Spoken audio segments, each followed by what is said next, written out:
Alors pour moi, il y a 5 grandes choses à penser pour essayer de mieux vivre le track. Parce que je ne dis pas combattre le track, parce que pour moi le track est un allié. Donc c'est plutôt apprendre à le gérer et à le vivre. Le premier, c'est bosser.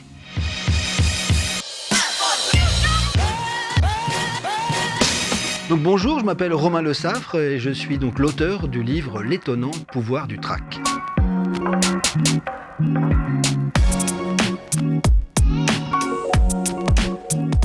Que ça soit en public ou en entretien d'embauche, devant une personne ou 1000 personnes, c'est la même chose.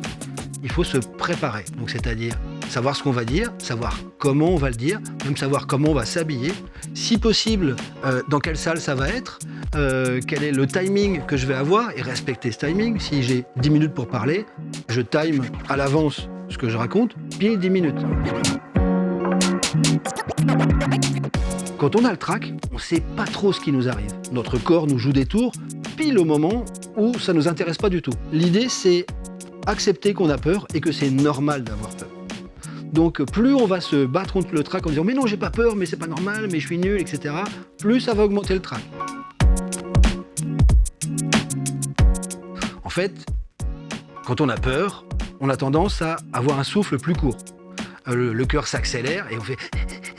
Et plus on fait ça, plus on envoie des signaux à notre corps qu'on a peur. Ce qui crée une boucle de peur, ce qui va augmenter le trac. Donc, par exemple, avec la cohérence cardiaque, on va apprendre à caler sa respiration sur un rythme qui fait du bien, qui va ralentir la respiration. Et plus on va ralentir la respiration, plus on va envoyer à notre corps des signaux de « je me sens bien ». Souvent, quand on a le trac, on a tendance à accélérer comme si on voulait se débarrasser de son texte. On a peur de monter sur scène, on a peur de parler en public. Donc, on débite des phrases à un rythme absolument effréné pour que ça soit le plus vite possible fini. La dernière chose, c'est des trucs de théâtre, c'est comment on positionne son corps. C'est-à-dire qu'on soit assis ou debout, qu'est-ce qu'on fait avec ses mains, qu'est-ce qu'on fait avec son buste. Il y a plein de messages, de signaux qu'on va donner avec la façon dont on est assis ou debout.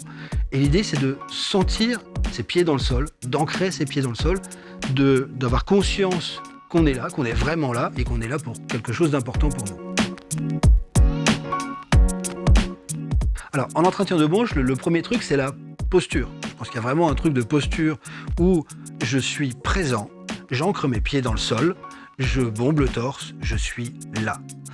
Ensuite, c'est d'avoir bien travaillé ce qu'on allait dire, parce que même si on ne sait pas ce que va répondre la personne en face, si j'ai un argumentaire qui est béton, auquel je crois et en lequel j'ai confiance, il y a beaucoup de chances qu'on le donne avec confiance et avec force. Donc l'idée, c'est pas d'y aller main dans les poches, ça ne marche pas. Et ça va augmenter le trac, ce qui va faire qu'à tous les coups, on fait une mauvaise prestation. Donc le trac sera forcément là, parce que c'est important pour vous, mais l'idée, c'est de pouvoir l'apprivoiser et d'en faire une force.